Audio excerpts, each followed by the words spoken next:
Maryland basketball loses two key players in the portal.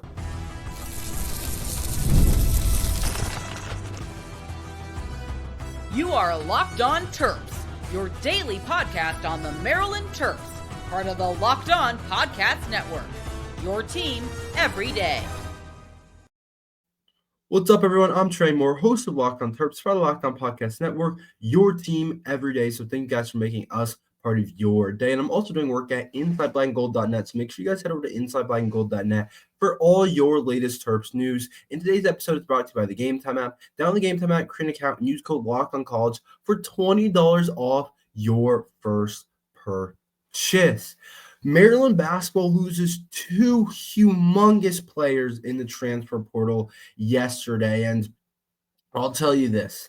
Maryland basketball is in a really strange spot after pretty much having a diminished roster. And to think about, let's say, a couple weeks ago, after we got into the tournament, after we were a 4 seed in the tournament, to think a couple weeks ago, we would have been in a spot where we would have looked at this team and said, Maryland basketball has to completely start over next year. Everybody hits the portal. Everyone's gone. Kevin Willard is gone. Every single member of the Crab Five is gone. Everybody is in the portal. Even most of the bench is gone. At this point, I'm like, who's left? I don't think Malachi Palmer has entered the portal from what I've seen.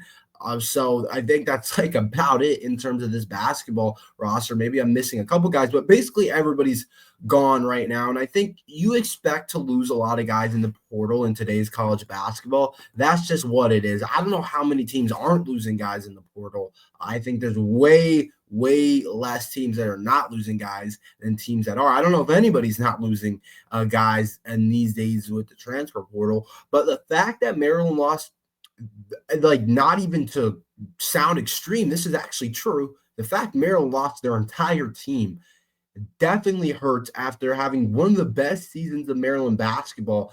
And usually when you have a great season, one of the benefits is a lot of the time you're set up pretty good for the next year or the next 2 years. And you're in a really good spot to continue to get players, to continue to develop the guys you have, the guys that aren't leaving, that were underclassmen, have a chance to step up into even bigger roles, really take on a large piece of the offense or the defensive side of the ball, whatever they do really well.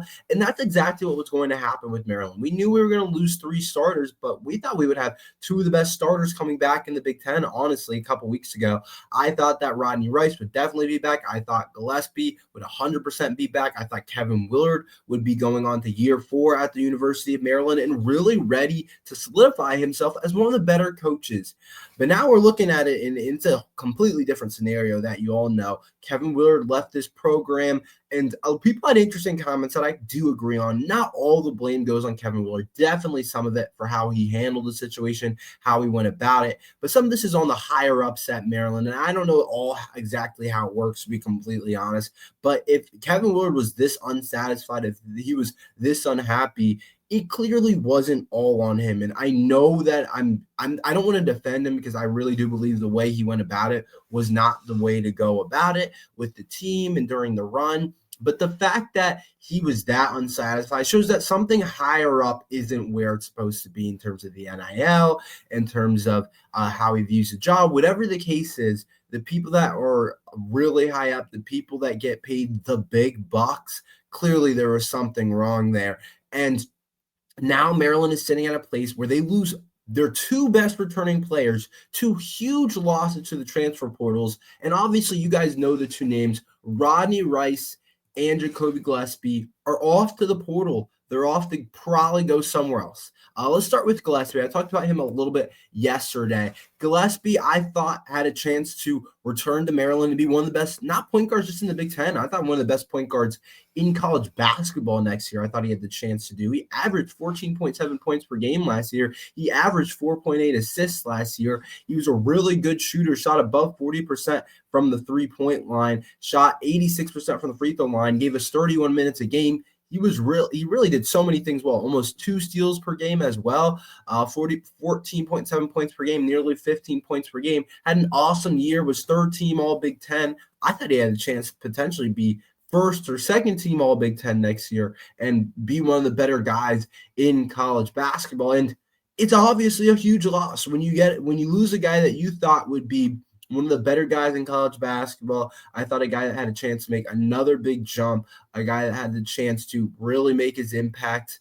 When you lose a guy like that, it hurts. There's no other ways to put it. There's no if or buts about it. It really hurts the Terps. And losing Gillespie in the portal is definitely a really bad spot to leave Maryland in, because now you have to replace another position. We already knew we were going to have to replace the bigs. We already knew we were going to have to get the bench better. But now we got to replace the guards play as well, with Gillespie going out. And we know Rodney Rice is also in the portal right now. Now, Rodney Rice's situation is a little bit different. It sounds like Gillespie is pretty sure gone. And I saw a couple different things about Gillespie that I'll share a little bit because I know you guys are interested in about it. I heard that Tennessee was the one to watch. It sounds like Tennessee's where he'll end up. If I had a best guess, that sounds like that's a favorite, but it sounds like other schools are in contact with Gillespie as well, which makes sense. Everybody's going to be in contact with a guy like Gillespie, but I heard other schools are too. I heard UNC contacted him. I've heard plenty of different schools have contacted Gillespie, so he's going to have his choice, and it doesn't sound like he's the guy that possibly might return to Maryland. Now, Rodney Rice, on the other hand, obviously came in this year from Virginia Tech, where he didn't have his best. He was kind of not living up to what a lot of people thought he would become at Virginia Tech. Came to Maryland, had an awesome year. Again, I thought he had a chance to be an All Big Ten player next year, one of the better guards in the Big Ten. 14 points per game this year, 81% from the free throw line, 37% from three. He had some huge games throughout the year, games that really gave us big wins, and he was a big push down the end. And like the last 15 games of the year, he had big game on big game. He was our best player against Michigan State when he scored 20. He was great against USC. He was great against Rutgers. He was great all year. I think his best game of the season was one of the earlier ones where he almost had 30 points. That's where Kevin Willard entered him into the starting lineup, because it was pretty clear he had to start. But losing a guy like Rodney Rice, who doesn't really have a weakness in his game, that's one of the best pure scorers in college basketball. Like, I really believe that about Rodney Rice. He's one of the best pure scorers in college basketball. And he had one chance to be one of those guys that sticks around for all 4 years, and the perfect type of player that you want to stick around for all 4 years to your program, because that means he's going to be one of the better players by the time he's a senior. And I thought that's what Rodney Rice had a chance to do. I thought next year he was going to have a really big year, and then I thought he had a chance to really come down and be one of the best guards in the Big Ten. And you lose two guys that I thought, and I think a lot of people thought, had a chance to be all Big Ten types of guards next year in the Big Ten, that were going to lead your team, that were going to be huge parts of your team. Now those two guys are gone, more than likely. But I did want to add this on about Rodney Rice. It does sound like Rodney Rice is exploring possibly coming back as well. That seems like that's part of Rodney Rice's plan, that if he likes the coaching staff that Maryland hires, if he likes what Maryland is able to do with the staff and those different things, then he might consider coming back, which I think makes a lot of sense for a guy like Rodney Rice.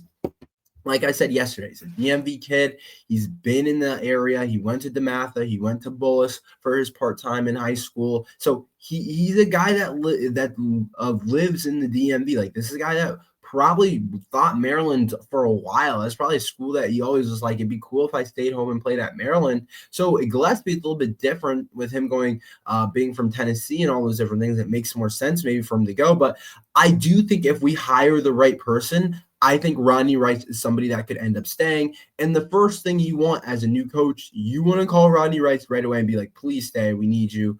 All those different things. But that's why it's important definitely to get a coach immediately. But I wouldn't be surprised either way. I do know that Villanova is going to want Rodney Rice. We know Kevin Willard's going to want to bring Rodney Rice to Villanova. That's just the way it is. We know that's how it's going to go.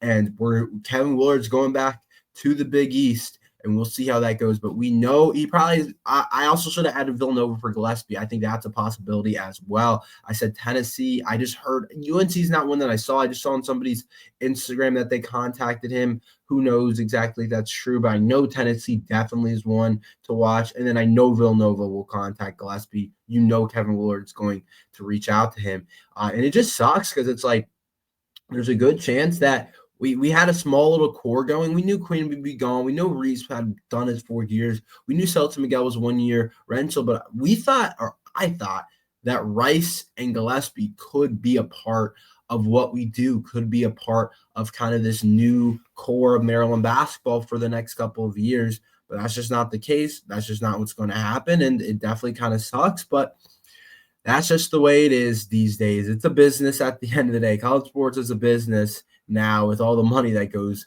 with it. It's definitely a business. So 2 huge losses in the portal. We'll see if we get Rodney Rice back, but it's going to take a little bit of time to go through this entire process.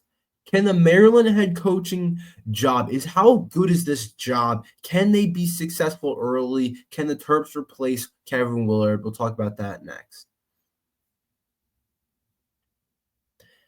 Ever check your bank account and wonder, where did all my money go? Between dining out, online shopping, and entertainment, it's easy to lose track. That's where Monarch Money comes in, your personal CFO giving you full visibility and control over your finances. Monarch Money isn't just a budgeting app, it's a complete financial command center. You can track all your accounts, investments, and spending in one place, so you stop just managing your money and start building wealth.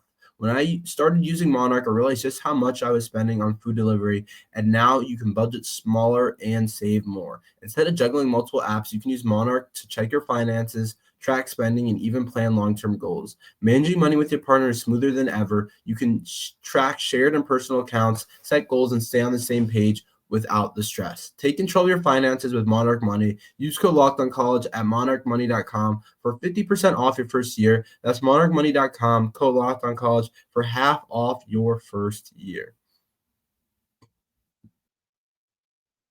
Imagine watching your favorite team live, feeling the energy of the crowd, and witnessing unforgettable moments. There's nothing like experiencing a big game in person. Getting tickets shouldn't be stressful. That's where Gametime comes in, making it easier than ever to grab last-minute seats at unbeatable prices. Curation makes it easier to find better value for tickets to sports, concerts, comedy, theater, etc. I just checked the Gametime app, and there's an amazing deals on some huge deals coming up. The lowest price guaranteed on Gate or Gametime will credit you 110% of the difference. With a seat views before you buy, no surprise fees at the lowest price guaranteed, you can book with total confidence. Download the Gametime app, create an account, and use code LOCKEDONCollege for $20 off your first purchase. That's LOCKEDONCollege for $20 off. Download the Gametime app today. Last-minute tickets, lowest price guaranteed. So I want to talk more about this Kevin Willard situation leaving Maryland, but I want to start talking about not exactly the candidates, but just how hard I think it's going to be to replace this Maryland job. I think this Maryland job, first of all, I want to start off with, this Maryland job's a really good job. I think that's part of why Kevin Willard took this job, even though he's out pretty quickly as Maryland's head coach. But this is a really good job, I think. The Maryland job is historically a really solid job in college basketball. It's one of the better jobs. I would put it as a top 25 job, top 20 job in college basketball. I think my biggest concern with the appeal is, why did Kevin Willard leave? Some of this NIL stuff has to get figured out. It just has to. There has to be money. There has to be the resources for these players, or it's just not going to be able to be what you want it to be. And I don't know how Kevin Willard was able to manage this team if he's complaining about some of the resources and some of those things. He was able to get Derek Queen. He was able to get Rodney and Jacoby Gillespie. So clearly there had to be something. But I think that this Maryland job is a really good job, just at its base level. If you ranked all the jobs in college basketball, I think it's a top 20 job. I think a lot of people would agree with that. I think most people would agree with that. I think the experts would say it's a top job. It's not like a tippy top job. It's not like a Duke or UNC type of job, but I think it's in that tier kind of below, or maybe a couple tiers below. But it's definitely a really good job. Like, Maryland should be able to come up with a good list of candidates and should be able to get someone pretty solid that wants to take over this Maryland team and that wants to really build on their resume, because I do think this Maryland job is a good job. Now, that's without some of the context. Like I said, right now, I don't know what the deal is with the resources, with the NIL. Like, we don't really know that stuff from the outside perspective. It's kind of tough to dig into it. If Kevin Willard really tried to get out of there, that makes me concerned, to be honest. But you also just don't know exactly, and you don't know how Maryland's going to be able to expand it. We know Evans is gone, the head AD, to SMU or whatever. So we assume that Maryland's going to hire someone that's really big on it, that really wants to do a lot with it. But you just don't know. And that's how appealing this job is. A lot of it comes down to how much resources does the coach have to play around with this money, to recruit, to be able to get guys from the portal, to do those different things. That's a really big part of college basketball now. And I think that's part of the context behind this job. I think what's also really tough about this job right now, it's just empty. It's an empty room. It's not like, oh, that's a really shiny toy that I want to come play with, or that's a really shiny toy that I want to come deal with. But at the same time, it feels like that. Like, you obviously want to come in and have a couple guys that you feel pretty good about. You want to have a couple guys, like you might want to have a point guard. You might want to have a small forward that you know is already going to give you really good starting minutes. Like, if Rodney, Rice, and Gillespie were not in the portal and they stuck at Maryland, then I think it would be a bit more appealing. Not a ton more, just a bit more. But I think that's more of an NFL type of thing. I think that's a less so a college basketball type of thing, because college basketball, you can turn this thing around pretty quick. Even when you have an empty room, even when nobody's there, you can turn it around pretty quick. It's not like the NFL. It's like, oh, this it's real. A lot of people talk about what kind of job is most appealing, because the NFL, it's more like everything's on an equal level in terms of the resources, in terms of the money. Like, they have a salary cap, like it's more on an equal level. So it's really important to pick out, oh, I want to go here, oh, I want to go there, because it's like a lot of people said this year that the Chicago Bears job was really appealing because they have Caleb Williams in place for the next 10 years, and they have draft capital, and they have these different things. And so a lot of people said that job, and the Patriots job, because they had Drake May, they had the most salary cap, they have a top 5 pick. College basketball is different. It's not like that is going to be the be all, whatever, end all, be all, end all, or whatever people say. Like, that's not the deal. College basketball coaches want to come in and they want to be able to bring in guys that they want to fit their play style, to fit how they coach. They want to be able to do that. Whereas the NFL, it's different. It's like, oh, this job is really appealing. Oh, this job is really appealing. It's just different in professional sports rather than in college. So I don't want people to put too much stock into, oh, this Maryland, there's an empty house, like nobody's going to win coach. Like, that's not what it is. It's more about the face value. It's more about the program outside. It's less about who are the players currently in it. That's just the way it is. Like, if the Duke job had similar to what Maryland has right now, where it's almost an empty roster, it would still be an awesome job that somebody 100% would want to take. So I do think they can be successful with this Maryland job. I do think there's a lot to do. And it kind of sucks, because I was like, next year is going to be another really fun basketball season. But now you look at it and you say, I have no idea what it's going to be. We'll see how the new coach and dresses up the portal. We'll see how he does. But it might take him some time. I really believe that. I really believe it's going to take a decent amount of time to be able to do this. I think it's a 2-year thing. I think the first year you get a bunch of guys in the portal, it's going to be kind of jibby-jabby probably, and not the best looking roster ever, because you have to fill so many holes that you probably have to go after quantity, not just quality. Whereas before, you probably could have handpicked a couple guys that you really want. But now you have to go after a bunch of different guys. So I think it's tough. But next, we're going to talk about what kind of coach do I want? What do I think he needs to be able to do well? Plus another Maryland player that entered the portal. We'll talk about that next. It's the supplies you need from the site made from the skilled trades, Supply House. Whether you're in plumbing, HVAC, or electrical work, Supply House is the reliable way to order products online. Their easy-to-use website is packed with helpful resources and the latest product info to help you get the job done right. Plus, with the complete inventory of over 200,000 parts from 400 plus top brands, you'll find exactly what you need delivered fast from coast to coast. Need help with an order? Supply House experts support an industry-leading service, so you'll always talk to a real person. And trade pros looking for an extra edge, their free Trade Master program offers exclusive perks with dedicated phone line, free shipping, and discounts on every order. Thousands of skilled professionals are already taking advantage, and now it's your turn. Join the Trade Master program today at supplyhouse.com/TM and start ordering plumbing, HVAC, and electrical supplies with just a few clicks. Plus, use promo code SH5 for 5% off your first order at supplyhouse.com. So what kind of guy do I want for the job? Plus, I want to talk about one more guy that entered the portal that I think was fully expected going into the offseason. First of all, let's start with that. So Deshaun Harris-Smith decided to enter the portal for Maryland basketball. In my opinion, it made sense. It did. I hate the fact that Deshaun Harris-Smith kind of recruiting and his journey as Maryland basketball player didn't go the way we wanted it to go. He was a top, 30, 40 recruit. He was kind of considered a blue chip prospect. He was considered a huge get to the Maryland program. Last year, he started nearly every game. He was on the all freshman team last year, but being on the all freshman team last year was a whole lot different than being on the all freshman team this year. Last year, it was filled with a bunch of honestly mediocre freshmen. This year, it's filled with guys that are potentially going to be NBA All-Stars. You might have an NBA Hall of Famer in that group with the Rutgers guys, the Maryland, obviously with Derek Queen, some of the other guys the two kids at Illinois. Like, this is going to be one of those really top-end Big Ten freshman class when we look at the draft. But it does kind of suck. Deshaun Harris-Smith just didn't end up being kind of what we wanted to. And this year, he just was held back. It's just he's offensively limited. And I saw a little bit when we recruited him of that, but I didn't think it would be as extreme as it was. We knew he wasn't the cleanest offensive player. We knew he would need to get some things fixed up. But sometimes it doesn't matter how much, like, this is just how I see basketball sometimes in the shooting ability.